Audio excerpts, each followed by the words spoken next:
This film will illustrate a piston replacement for a Burmeister & Wain K90 GF type engine, but the basic procedure shown also applies to the smaller engines of type K80 GF and K67 GF. However, in one important point, the hydraulic tightening pressure, the statements in the film may differ from the data supplied with your particular engine. You should therefore note that the hydraulic tightening pressure for the tightening procedures can vary from plant to plant, and the correct pressures are always stated on the data sheet for the individual plant in question.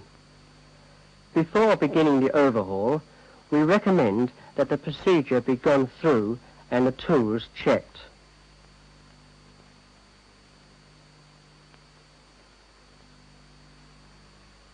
In order to prevent injuries to personnel or damage to the machinery, it is very important that the following precautions are taken before any work is commenced. To safeguard against unintentional turning of the engine, the main stop valve must be closed, that is, turned to the blocked position, and the stopcock closed on the inlet pipe to the starting air distributor.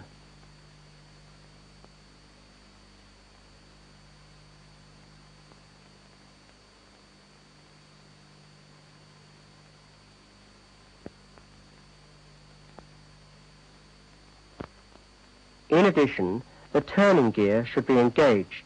This will also prevent the engine from being unintentionally turned by, for example, stray wakes or waves activating the propeller.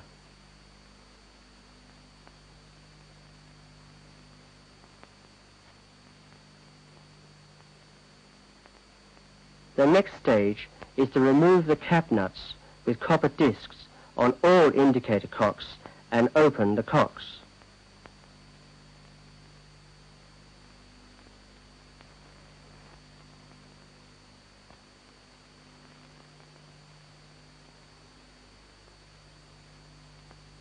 Having done this, the cooling water outlet valve is closed and the vent cock is opened for the cylinder cover that is to be removed. In addition, the cooling water inlet valve should also be closed for the cylinder block in question.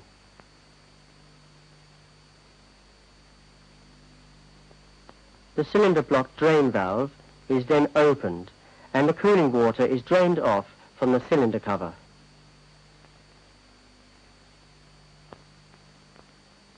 The fuel pump oil inlet valve is now closed, and then the cooling water outlet pipe is removed from the exhaust valve housing.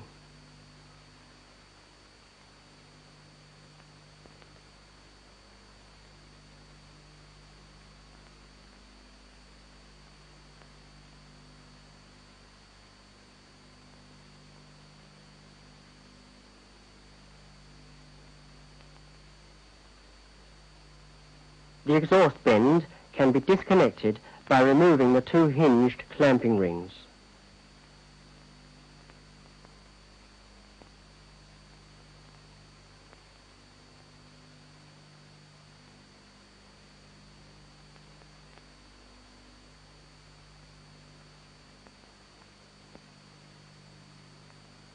Be sure that the oil pump for the camshaft lubricating system is stopped before the exhaust valve activation pipe is removed.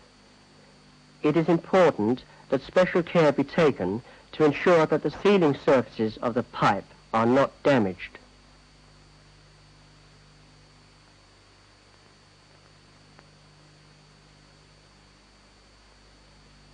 Also take special care when handling the high-pressure fuel oil pipe.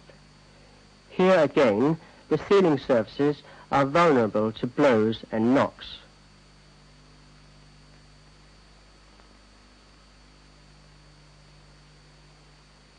The control air connection to the starting valve is now removed, and so are the nuts for the starting air flange connection on the cylinder cover.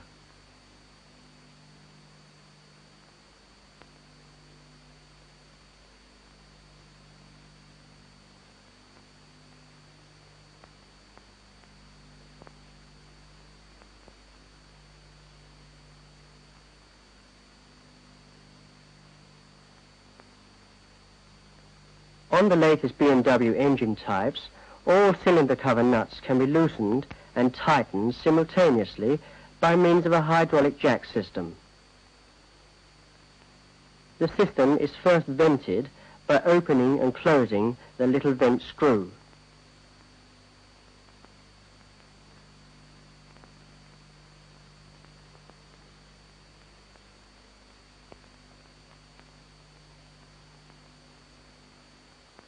The oil pressure is then raised to the value stated on the data sheet, in this case 700 kilopond per square centimetre, and the circular nuts on the cylinder cover are loosened by means of a Tommy bar.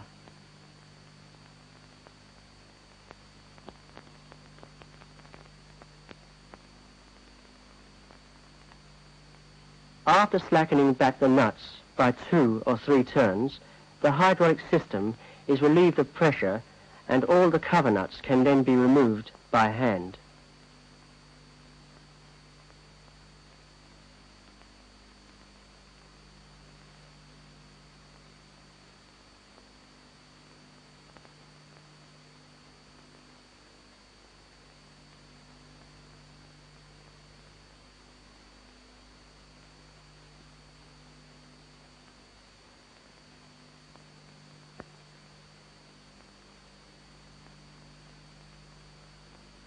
When lifting the cover, we strongly recommend the use of the special tools supplied. The employment of other lifting devices can cause damage and delay.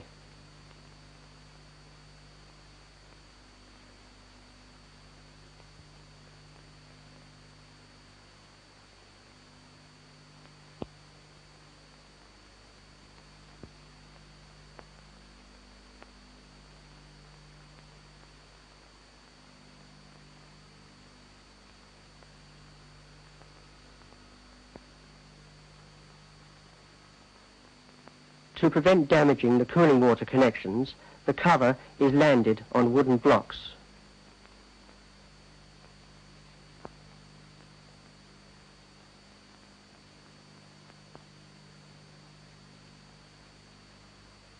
Having now dealt with the cover, we can concentrate on the removal of the piston assembly.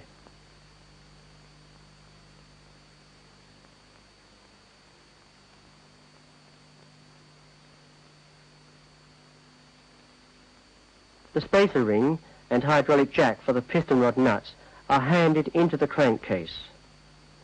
The inner row of nuts on the stuffing box flange are then taken off.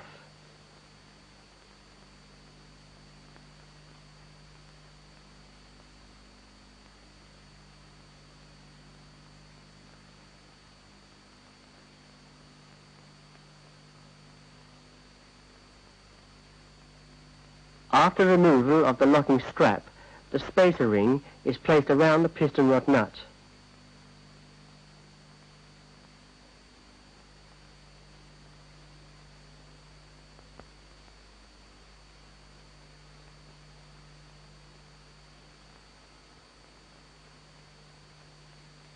After mounting the hydraulic jack, it is checked that there is play between the jack cylinder and piston as stated on the data sheet. The high-pressure pump can now be connected to the jack and the pressure raised to the value stated on the data sheet, in this case 700 kilopond per square centimetre.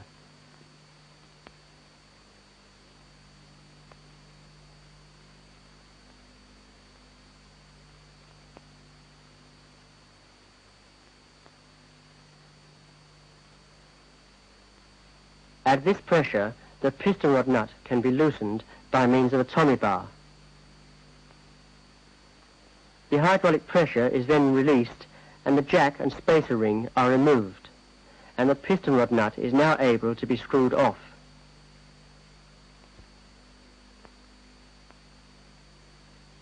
To protect the piston rod threads, a cap nut is screwed onto the thread for the hydraulic jack. On the latest BMW engines, the piston crown has a special groove for the lifting tool. This groove must be carefully cleaned before the tool is mounted. Before lifting, be sure that the lifting tool screws are screwed completely home. They are correctly positioned when the screw heads are seen to abut against the guide straps.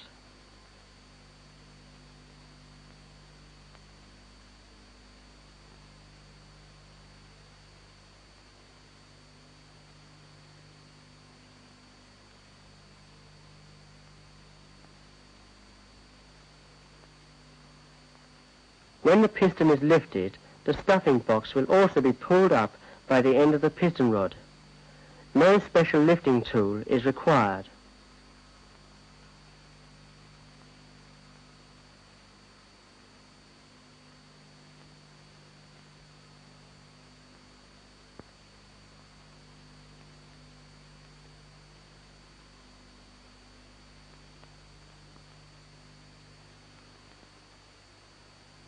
The piston assembly is landed on a support placed on the engine platform.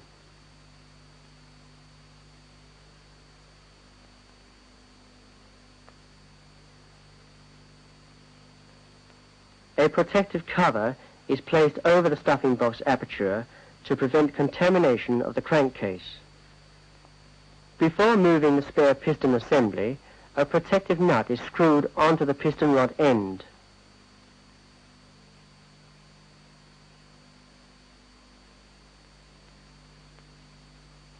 A pulling tool is then mounted on each side of the piston rod and also attached to the stuffing box.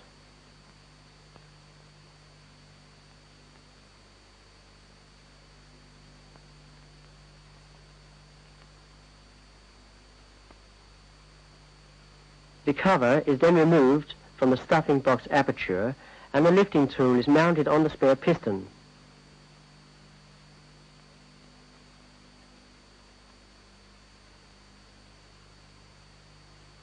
The running surfaces of piston and cylinder liner are smeared with lubricating oil.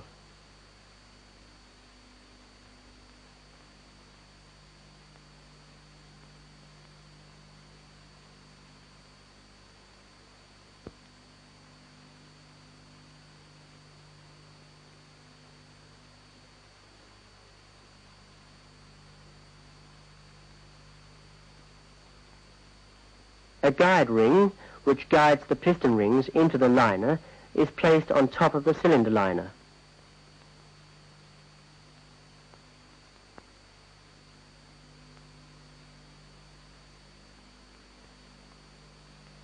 The piston can now be carefully lowered into the cylinder liner.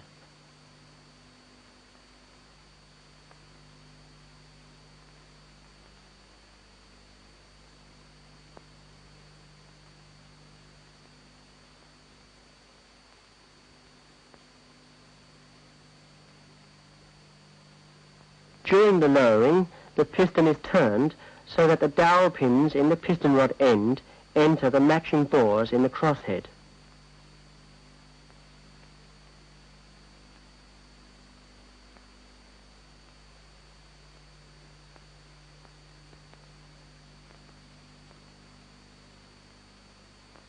The lowering is continued until the lifting tool with the piston rests on the guide ring. At this point, the stuffing box will still be some 10 to 15 millimeters above its final position in the scavenging air box. The pulling tool can now be removed and the stuffing box is pulled home by tightening the screws.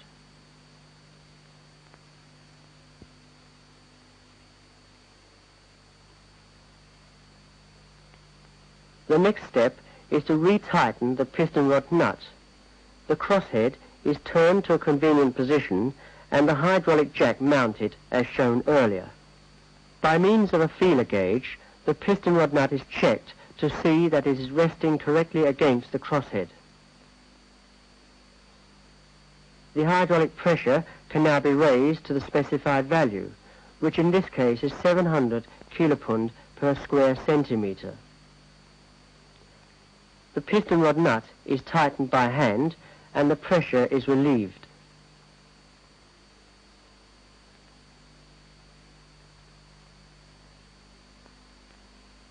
The jack is then removed and the locking strap for the piston rod nut is mounted and secured. To facilitate good running in, we recommend that the piston rod is smeared with molybdenum disulfide. Before mounting the cover, it is of special importance that the joint faces be thoroughly cleaned.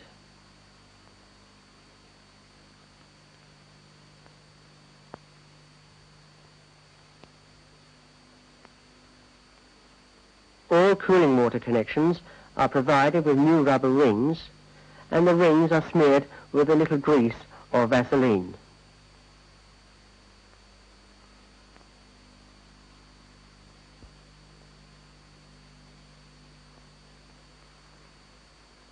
The cover is carefully lowered into position and the cover nuts are screwed onto the studs.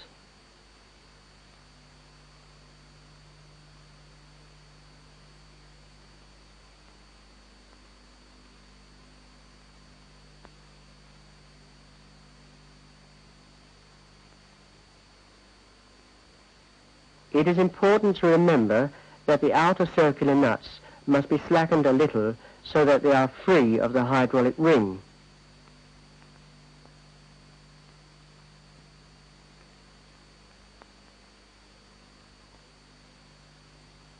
When the correct tightening pressure has been reached in accordance with the data sheet, all the circular nuts are screwed home by hand and tightened with a Tommy bar. On release of the pressure, all the connections will be correctly tensioned. After mounting the various pipes, water connections and exhaust bend, the engine is prepared for starting and run for 10 to 15 minutes at 50 to 60 revolutions. After a piston replacement, we recommend that the cylinder lubricator feed rate be increased by approximately 50% during the first 2 to 3 running hours.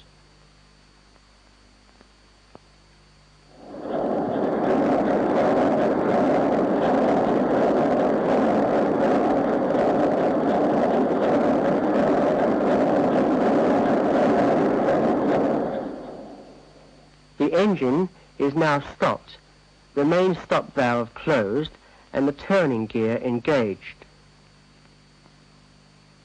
The piston rod and stuffing box can now be felt over and checked visually.